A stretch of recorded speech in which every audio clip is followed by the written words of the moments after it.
Find out what's going on. Find out what's going on. See that, these things are beautiful in some kind of a way. And that they're here for your benefit, and that you've caused this. So you can ask them for forgiveness for the fact that you have caused this. You must take accountability and responsibility for all of yourself. And you are not just this yourself, you are every bit of yourself. So go ahead and look at the world and see all the things that you are doing. Go on. Look at it. You're doing this. You have caused this. Find out why you've caused this, You can do this through understanding and having forgiveness. You don't have to judge yourself either. No reason. You can see that you're perfect. And that you are doing this in a beautiful way this whole time. That you've been doing this for you and not against you. And many judgments and layers of judgment can be released in this way. Through seeing the truth of ourselves. But we have to be able to connect to the truth of ourselves. And the gateway in order to do that is to love ourselves. Or really just to have the interest in doing so. Having that interest over any other interest. To serve our divine life purpose and to be of benefit to every being everywhere. To be of the highest benefit that we could possibly be in this lifetime. To not waste any moment or any second of any day for personal gain or anything. To make sure that we make literally the most of it. And we'll see eventually that we do. We do that. And we are doing that. And it's amazing. But there's a way to come into greater alignment, to greater intention, to greater purpose, to greater centering with that. And through intention, service, following our soul's mission. Who knows what your mission is? It could be very different than my own. Though, I would say that it is literally every soul's mission, every person's mission to be enlightened. To realize their enlightenment, to be fully liberated, to liberate all other beings. This is the greatest intention for all beings everywhere without one exception. They could continue to succeed the world in some way. They can continue to abide within suffering and egoic personal gain mentality of helping their family, helping their friends, and just building whatever life their mind has said but through the lens of society that they need to make in order to be a good human being, I just want to rest in peace all by myself. Please just let me. And they never do this. It's not possible for them. They are constantly, having very difficult trouble. The only people that I've seen able to do this are people that have followed the spiritual path and learned so much about themselves, to where they're really able to abide in the now moment and truth of all that is. And they spread this energy everywhere they go, to everything they see, and they help enlighten all beings. They have enlightened themselves, and they help enlighten other beings through the experience of their own enlightenment. And this is amazing. And we can all do this. And we all have the ability to do this. And right now is a time when we need to be doing this. It is important that we help one another, no matter who we are. That we are able to go into these dark places as warriors of the light, of warriors of the heart, of warriors of love, the warriors of truth. And we give truth to everybody, not through the lens of judging them or whatever it is, but just through seeing them very clearly. A spade is a spade.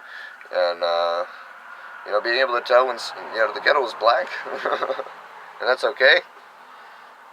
I know that I'm mixing something there that's not really meant in that kind of an intention, but for some reason it come up. You are allowed to say things about this and say things about that. You are allowed to see it for what it clearly and truly is.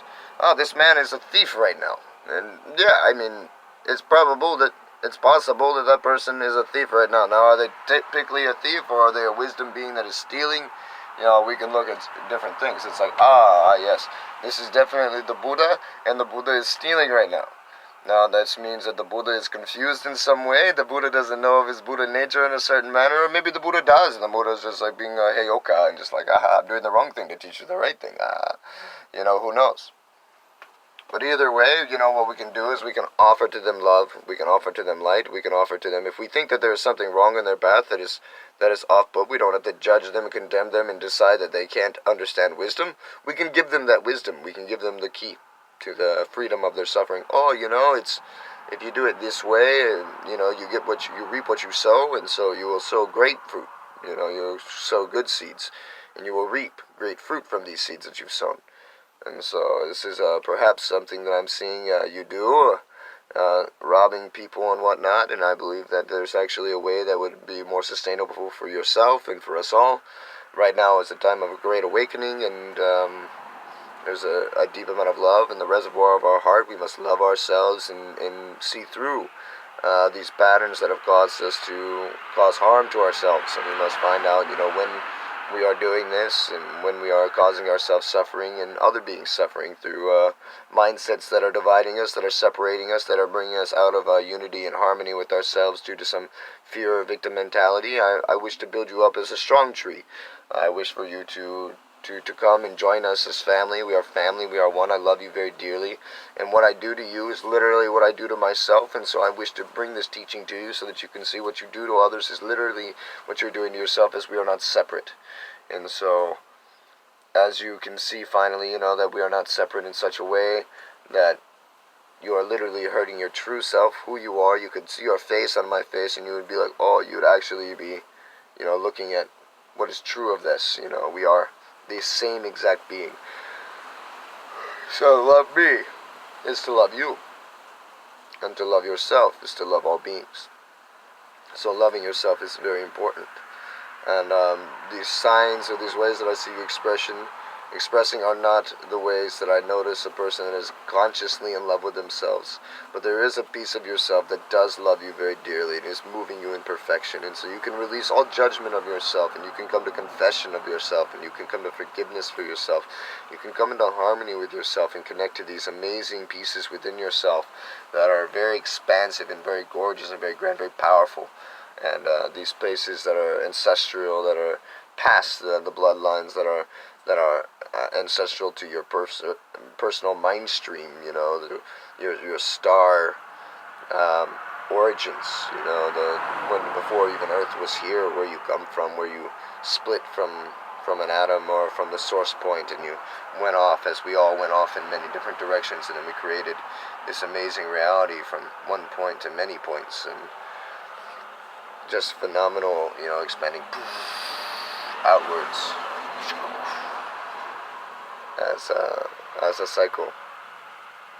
And I would really love to help you with this in some way, but all that I am able to do for you is in this now moment transfer these teachings to you, and then onwards I will not be attaching to anything. And so most of the problem here is some kind of attachment or ego clinging.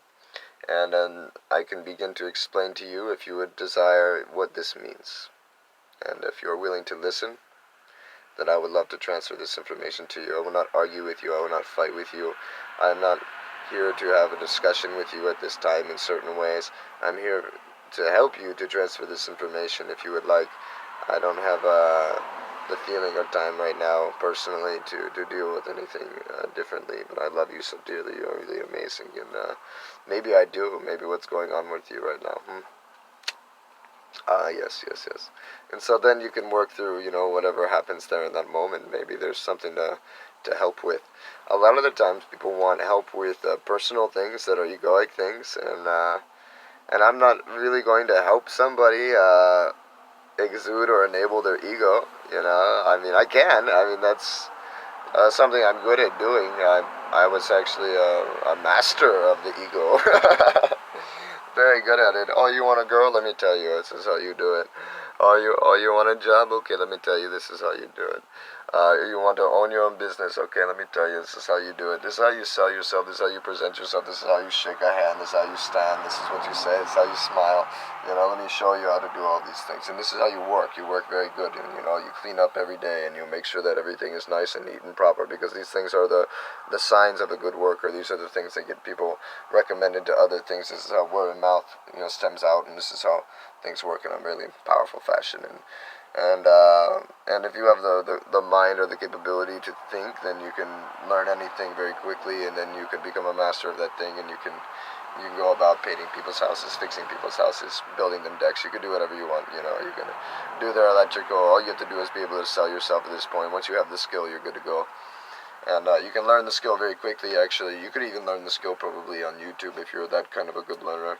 And if you're not that kind of a good learner, then I recommend that you go to one of your elders and you work under them, and then you see them, and then you practice, and practice makes perfect. And after a little while, proving yourself to be a good worker, you could even get a raise. But if you become a very, very good worker, then it's very much going to guarantee you a raise, because you become better than everybody else. You become more valuable than everybody else. And you become more valuable than anybody else. They don't want to lose you. They're like, oh, okay, this guy does a lot of things, and this guy is a great worker. He's very loyal. I don't want to lose this worker. I have like 10 workers that work, you know, the same amount as work as what he does by himself, so I'm going to use this guy. This guy's the guy. You know, all kinds of different things, you know.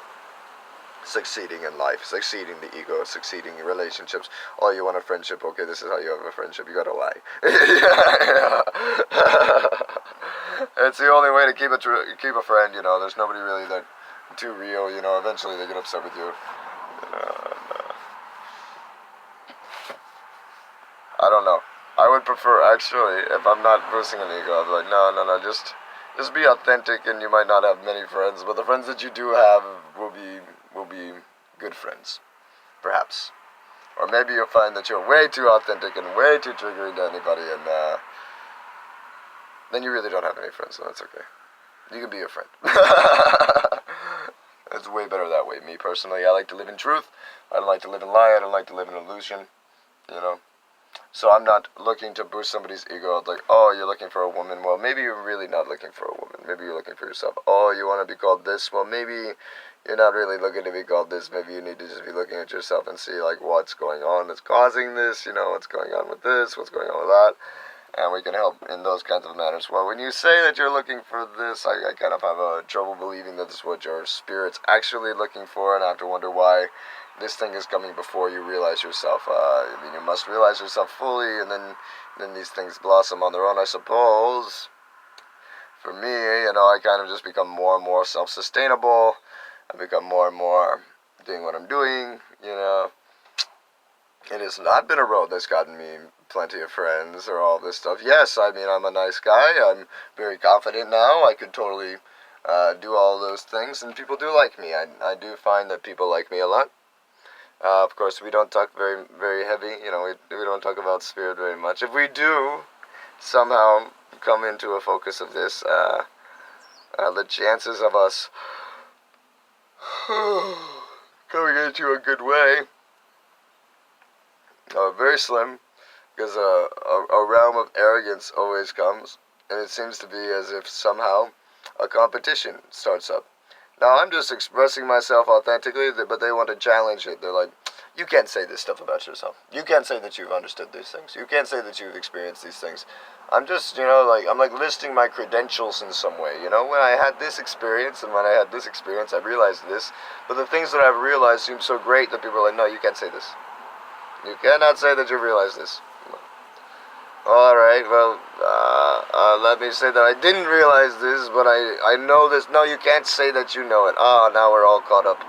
Okay, well then I think this thing, or I believe this thing, and now I'm not being truthful to myself, and now I'm doing this for the benefit of them, and to not trigger their ego and their arrogant mindset that obviously believes that they know that you cannot know, or they think that you cannot think, or they believe that you must only believe that you must not speak in this way, that you have to speak in this way. If you have any kind of knowledge that they're willing to accept, this is the way that somebody speaks in a place of humility. So whatever it is that they happen to frame for their ego identity as the proper expression for spiritual realization, which is probably why they don't have much realization themselves, because they think it's a shape or a form. Maybe they've studied this for many years, they've built a huge spiritual ego. I, on the other hand, didn't have this thing occurring to where I was this way. I was kind of just a roughneck person. I was making love with girls in bars. I was doing all kinds of different stuff, you know. And I had realization. I had a seeker mentality, a beginner's mind mentality, so I got brought into wisdom very quickly, and all of a sudden, what do you know? I knew things, you know. I was able to give up myself. I had the desire, the true desire to be a benefit to all beings. I had studied, I had done what I could, but not to the length and degree of others, you know, and I was not so egoic as to say I knew something, you know, it wasn't this way. I was learning many things. I thought that I had known many things informationally, you know. I realized that all of those things were just nothing until I had my personal, direct experience. And then I had a realization, and then I had knowing. You know, you cannot know. Well, I do know what I know, and I know an awful lot, and accelerated thousands of years past what people have around me. And I'm moving through the chakra centers, as I was saying before in the earlier video. I went from the root to the crown, and then every year since then I've been mastering each one of these chakra centers. because it all reflects itself over and over. And so I've seen how it reflects through month to month, to moment, to day, and then also from year to year. And it's a really amazing, phenomenal thing. Right now I'm trying to find out if the years are based on my galactic calendar, 260-day cycle, or if it's on the 365-day cycle, which kind of makes sense, really, the 13-moon cycle. But we'll see. I'm excited to find out.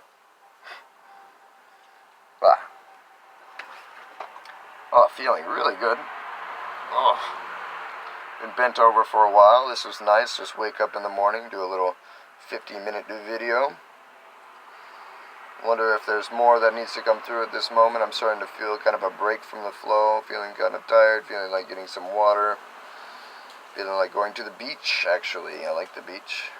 I can't really make a video at the beach. There's a lot of wind, so you'll be hearing wind constantly.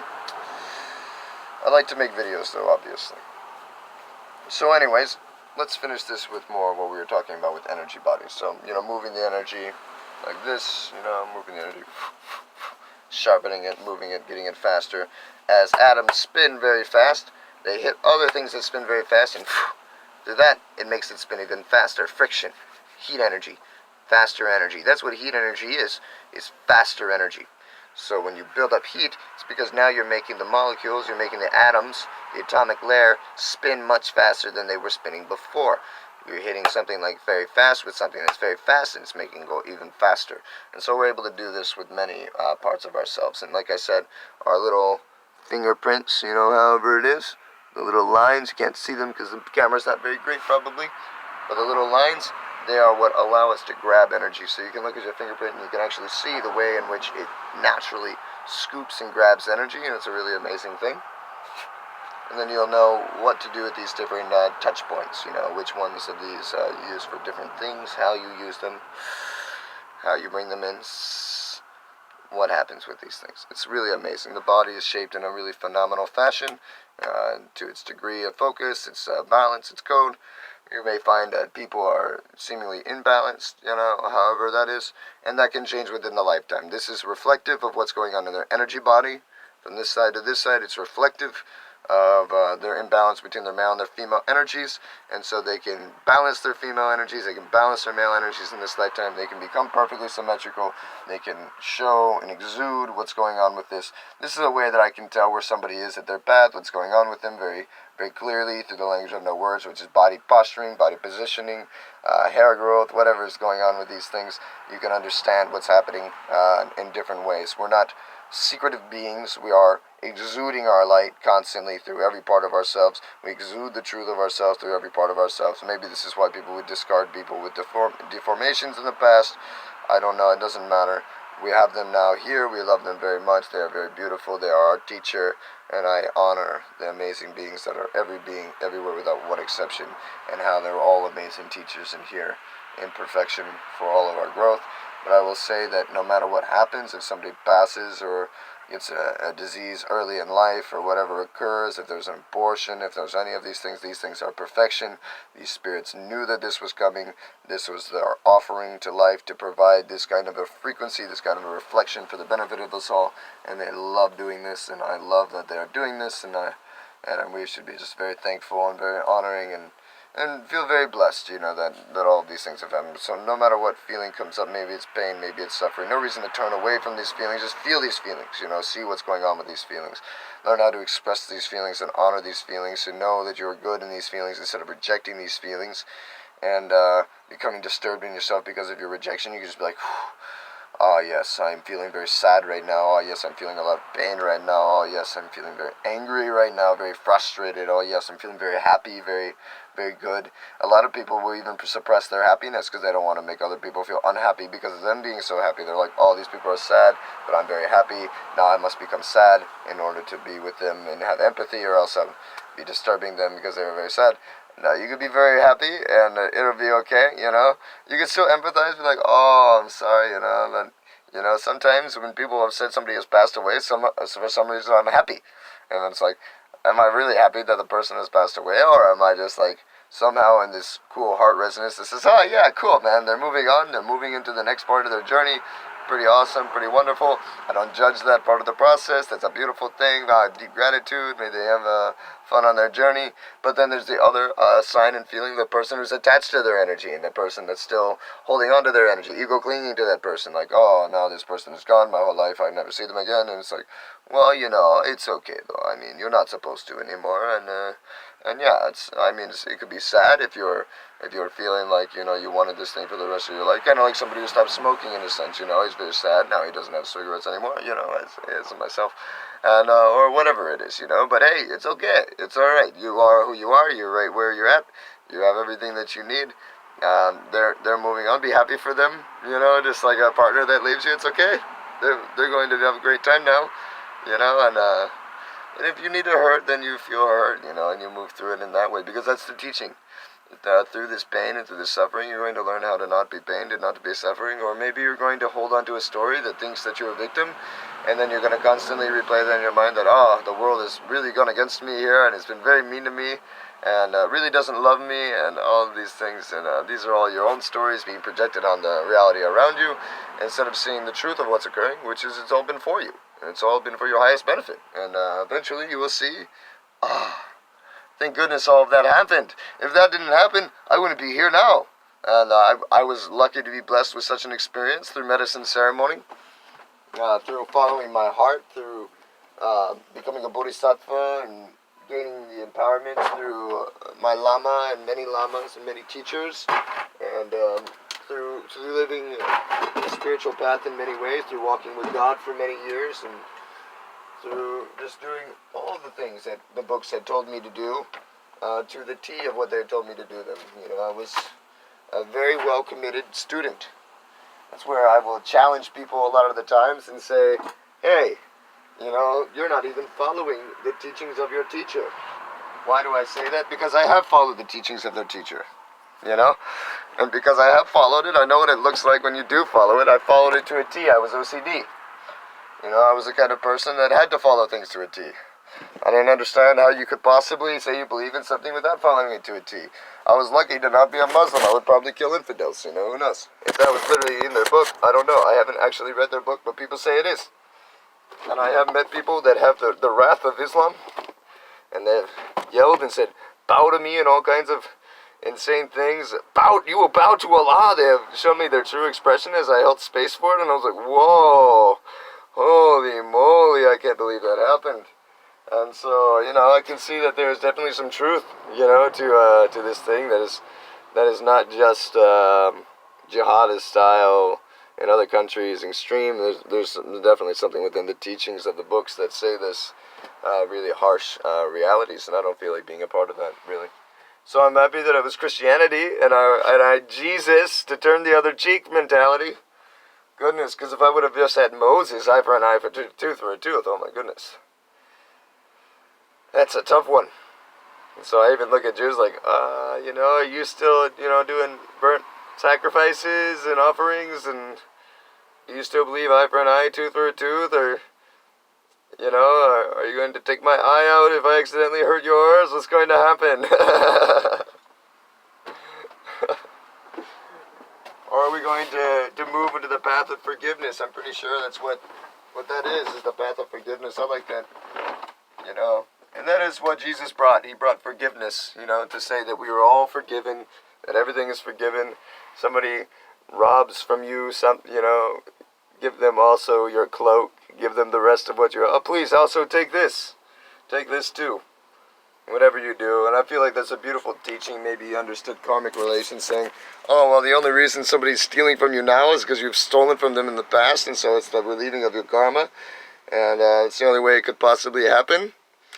And so, knowing that, yes, you're finally fulfilling our karmic debt, just give them more. Be like, oh yeah, sorry about that, when I took from you in that other life, or whatever here. Now take this too, as a tribute. I love you so much. There's all kinds of ways that could be perceived that are all very enlightened, beautiful things. Like, oh man, wow, what an amazing person to them. Instead of be angry at this person and cause a dissonance and a vengeance to occur, a hate occur, a defense occur, you're just like, oh yeah, very gracious, take that, I'm naked, have a beautiful day, love you. Changes the person's heart, does a lot of things. They're like, What an odd thing that's happening. And really takes away the fight mentality of it. Maybe they'll still kill you, who knows? Then you have to die naked. I have gratitude, because everything is perfect. You know, just like the Buddha who drank the mushroom soup and said, as before he died, please go thank this woman who gave me this soup. To his disciples, it was poison soup, he killed him. Thank her for freeing me, thank you for releasing me, thank you for helping me at the transition from this life to the next. Thank you so much. And it was beautiful. Just gorgeous. Amazing teachings. Amazing ways to be compassionate. These are my two teachers that are prominent in my life. You know, then there's the Native American teachings that are also there. But much more few when it comes to their, you know, direct teachers.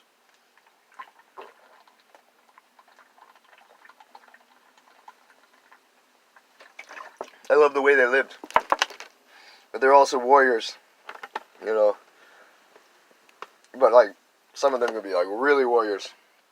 Killing each other and things, so it's like, that's why I really like Buddhism a lot. Tibetan Buddhism, the Tibetans have become so peaceful. I trust peaceful people most.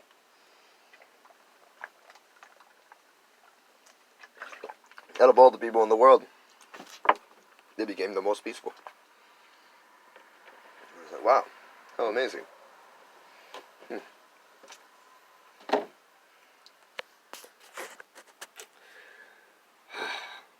Yes. Okay.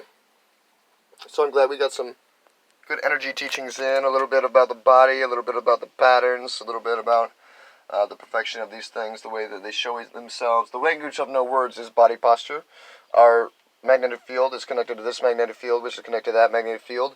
And so when something simply steps into your field, your subtle energy, your quantum body, your energy bodies, your energy fields, they are completely surrounding the other person. They can see them to every degree and measurement, and this is intuition.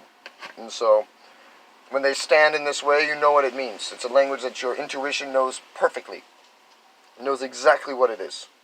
And then your mind comes in, and then it uses its ego filtering to create whatever it wants. Maybe you judge yourself, oh no, you know, this person, let me give them the benefit of the doubt, because other people have told you, you know. Or you could just use a really amazing, precise, laser-focused level of discernment to where you're like, no, I know that you're doing this. Not going to screw me. They're like, no, I'm not doing this. It's like, no, I know. I already know. You can't lie to me. It's impossible. I can already tell. I can tell your whole gesture, your whole posture, your tone, your everything. I can tell it all. I can tell it immediately upon you coming here. I didn't need any moment to think about it or anything. I didn't have to think about it at all. I already absolutely know. People are like, no, you cannot know in this way. And, yes, you can know in this way. I've always known in this way. Before I ever had psychedelics or medicine of any kind, I always knew. I was always amazing in my intuition. I always knew when to go left instead of right. I always knew when to hide and when to not. I always knew what was going on and what was going on. It kept me very safe, kept me very protected, kept me exactly where I needed to be all the time, always. I was the luckiest man alive all of my life. And it turned out I was very blessed with a phenomenal intuition. And no matter the decision I made, it would seem maybe like it was the wrong decision, but that is the exact right decision that I needed to make. The exact right decision. Thank goodness I made that choice. And so, every one of my decisions, you know. Maybe you'll find that this is true for you as well. I do not know. Maybe you'll find that, you know, you don't think that it's very true for you. I'm a very different being than many people. But I do know that there's a way to connect with this part of ourselves to where we can have this level of awareness and have this level of trust for our bodies, for our understandings, to ride the intuition line, the faith line, the trust line, the heart line, you know, that is already connected with everything in a very amazing degree of measurement, a very precise way. Meticulous, is very well detailed, and in such a way that it cannot be false, it cannot be wrong. It knows 100% what is occurring, and I've been able, since I was very young, to connect with this. I remember I shook a man's hand in a church, and I just felt immediately this energy upon me of, this is a bad man. This is not a good person. And I told my friend this, because my friend had introduced me to this. I was there in church with his family. I didn't like to go to church at the time. In fact, during the church, I was thinking about killing the pastor and the pianist in some way. These thoughts were coming up with me, stabbing them with electric lighted candles. I know this sounds crazy. This is a strange and vulnerable thing to share. But this was the place that my consciousness was in at the time. I felt like I was there, and they were forcing these energies into me, and this was making me very angry. Why do I have to be here? This is upsetting. This is awful. You know, and so I would, whenever I felt oppressed in some way, I would think of murdering people. I would think of destroying them or whatever it is. And it were just thoughts that would come up, you know, there's images the image in everything. I would see it happening. And this would happen throughout my life. When I was being bullied in school, I would think about grabbing the bully and throwing him through a wall and him shattering through the wall like I had super strength and all of these things. I remember a psychic girl had looked into my mind one time, grabbed my hands, and then saw nothing but blackness and dead bodies with limbs laying all over the place. Their limbs were ripped apart, and me in the center of it, grabbing people and ripping them limb from limb.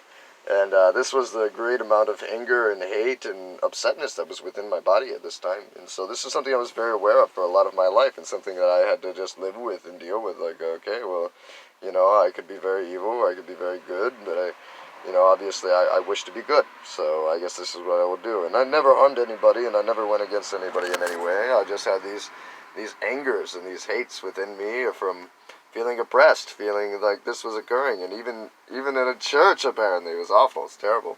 You know, big amounts of judgment on yourself when you know your inner world in this kind of a manner, in this kind of a truthful way. You're like, geez, I'm just an awful, terrible being. And anyway, so I shook this man's hand, and then afterwards I was like, got this awful feeling about him. I told my buddy, I was like, I don't know, man, this guy's not a good person. I think maybe he's into jail or some kind of crazy thing. There's something up with this guy. He doesn't seem like a good guy. And he's like, well, he just got out of prison. And I was like, oh, that makes a lot of sense. Maybe he's still not a very good man. Maybe he is a very dangerous person, even though he's coming to church. You got to watch out. So it's just interesting what I was seeing throughout life when I was very young. That yes, you know, all these people that I had this intuitive feeling about really were people of these natures that I was having very, very correctly about their intuitive nature. And this was happening throughout all of life before medicine ceremony, and so now it's very well developed through the process of medicine ceremony, through the process of living life as well. Because I have stopped for years in between medicine ceremonies as well, to see if I could, you know, the development that would occur there, and been in the practice every day in every way, and the meditation of all of life, giving all of that I could completely to it, constantly, without any stopping to that giving. And I've learned a great deal through this. It's been wonderful, amazing, gorgeous. So, yes. Well, I love you all very much. Oh, I will say that every time I've hit medicine ceremony, though, it has accelerated me like, boom, crazy amounts. But I do use a great amount of discernment to make sure that when I do this, it is right on time. It's not before it needs to come, but it's exactly when it needs to come. So I love you very much. Thank you for everything. We're going to stop now. You're the most amazing in the world. Aloha, mahalo, natakiasin. Thank you. Deep breath.